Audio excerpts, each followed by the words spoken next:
Қайырлы күн, балалар! Ертегілер елінде жобасы аясында еттік киген мысық атты ертегімізді сіздердің назарларыңызға ұсынамыз. Ертеде бір диірменшінің 3 ұлы болыпты. Өлерінің алдында ұлдарына мұра қалдырыпты. Үлкеніне диірмен, ортаншысына есек, кішісіне мысық тиеді. Сол уақытта елді шілдің етін жақсы көретін король басқарыпты. Бұл құпияны мысық білетін, оған бір ой келеді.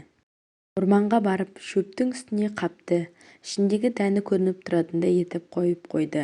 Ал өзі бұтаның артына жасырынды.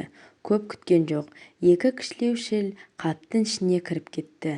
Мысық тез арада жіпті тартып байлады да король сарайына алып барды. Кіре бере мысық әдеппен иіліп, «Тақсыр, Қарабас маркиз сізге мына сыйлықты жіберді» дейді. Король қуанып, сыйлығы үшін мысыққа алтын береді. Аңғарғаш мысық корольдің қызымен өзен жағасына серуенге шығатын жоспары бар екенін естіп қалады. Мысық жүгіріп үйіне келіп, «Қожайын, өзенге шомылуға барайық» дейді. Ол шомылып жатқанда мысық киімдерін тығып қояды. Алыстан келе жатқан корольдің күймесін көріп, «Көмектесіңдер, маркиз суға батып барады» деп дабыра салады. Корольдің киімдері жігітке дәл келіп жараса кетеді. Ханшайым оны бірден ұнатып қалады. Ал король жігітті серуенге шақырады. Мысық күйменің алдына түсіп, шаттана жүгіріп келеді. Алдынан шыққан адамдарға бәрі маркиздікі деп айтуды бұйырады. Адам сияқты киініп алған мысықты көргендер одан кәдімгідей сескенеді. Ақырында мысық қамалға жүгіріп келді. Алдынан адам жегіш шықты.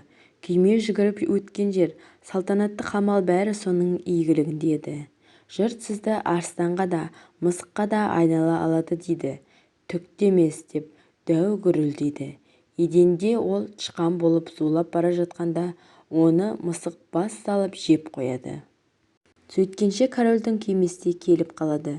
Мысық алдарынан жүгіріп шығып, «Карабас маркиздің сарайына қош келдіңіздер» дейді. Маркиздің менің күйеу балам болатын ойы болса, қарсы емеспін деді король. Маркиз корольға бас иіп, сол күні оның қызына үйленеді. Ал етік киген мысық елге танымал мырза болып, тышқанды әшейін қызық үшін ғана сирек аулайтын болыпты.